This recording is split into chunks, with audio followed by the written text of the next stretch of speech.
Yes, kanonye bifurize umugoroba mwiza, mugoroba umugisha kuri utwo mu masaha ya nimugoroba. Turi ku itariki 26 z'ukwa munani 2026 na makuru agezweho arebana n'umutekano politike na diplomasi.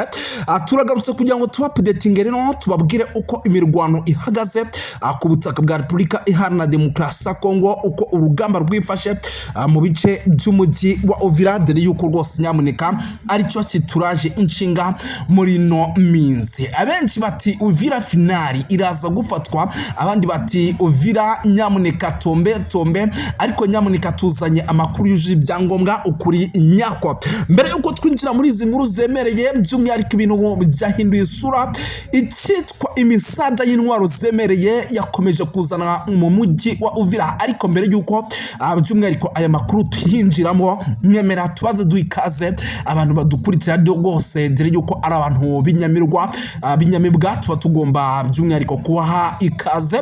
Badukurikira rero bari mu gihugu cy'u Rwanda, ariko kandi bari Kenya, bari Tanzania, bari Malawi, bari South Africa, bari Zimbabwe, bari Zambia n'ahandi hagiye hatandukanye muri Afrika, mu gihugu cy'u Burundi, Repubulika ya Demokarasi ya Kongo, Uganda n'ahandi. Tubahe ikaze, ariko kandi tutibagiwe ku mugabane w'Uburayi, Kenya, Tanzania, Canada, Ububiligi ndetse no Bufaransa, hirya no hino ku mugabane w'Uburayi mwese tubahaye ikaze. Sindi butinde rero ndaza gukubita mbangura, nyamuneka muraza kunyemera dusimbukire mu mujyi wa Uvira tubabwire yuko ibintu byamaze gukomera.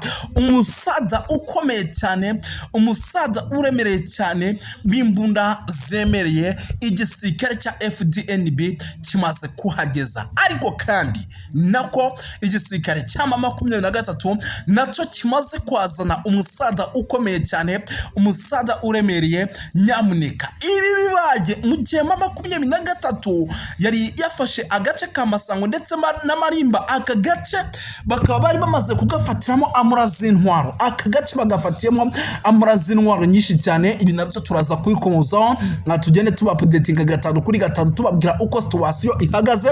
Umujyi wa Uvira nyamuneka, ese ni finali, ese uraza gufatwa? Ibyo byose gatanu kuri gatanu nyamuneka ntuze gucikanwa. Gusa icyitonderwa, nimba ushaka kuza gukurikirana buri kimwe cyose gatanu kuri gatanu, nyandikira kuri no nimero nyamuneka ni 0739272893. iyo nomero uraza kuba ukurikirana byinshi, amavideo ndetse n'amashusho gatanu kuri gatanu turaza kuba tubikohereza byose. M23 ifata igice nyamuneka tukikwereka, ariko kandi na FARDC igira ibyikora nabyo tubikwereka byose gatanu kuri gatanu. Tudatinze rero nyamuneka munyemerere aya makuru duhita tuyinjiramo mu buryo burambuye. Gusa nibiza kudukunda turaza kuba turi kumwe n'abandi bavandimwe nabo baze kuba by'umwihariko babaganira byinshi by'amakuru babafitiye, kuko amakuru ni menshi cyane arebana n'umutekano politike na diplomasi. Nabonye by'umwihariko ibitangazamakuru byandikira ku butaka bw'u Rwanda hari byo biri gutangaza, ariko kandi hari n'ibitangazamakuru byandikira ku butaka bwa Repubulika ya Demokarasi ya Kongo nabyo hari byo birimo biratangaza. Byose tugiye kwegeranya mu minota mike cyane, tera gatebe nyamuneka tubikugeze mu buryo bwihuse cyane.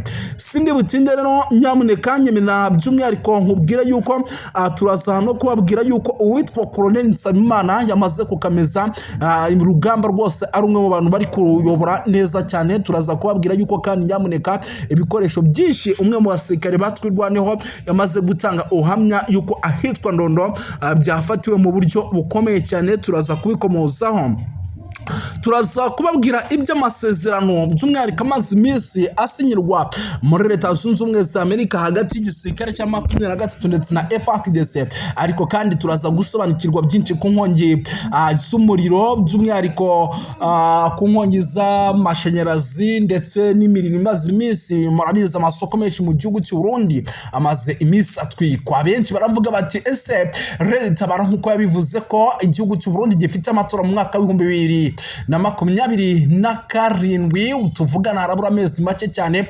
kigomba kugira ubutegetsi bugendera kuri demokarasi, ndetse kandi igihugu cy'u Burundi bagomba kukigarukamo by'umwihariko bafite ubutegetsi buzima. Byaba ari Red Tabara ishaka kugaruka mu gihugu cy'u Burundi. Byinshi biri kuvugwa yuko na FRN yamaze guterwa inkunga kugira ngo rwose ikureho ubutegetsi budaha by'umwihariko iterambere abaturage, aho benshi bavuga yuko witwa General Neva nubwo amaze igihe kirekire ayobora igihugu cy'u Burundi nta kintu na kimwe yarimo arabagezaho. Byose gatanu kuri gatanu tugiye kubikurikirana, nizere ko muri tayari by'umwihariko amakuru n'ibindi byose birimo biragenda bivugwa, turaje tubikurikirane mu minota mike cyane.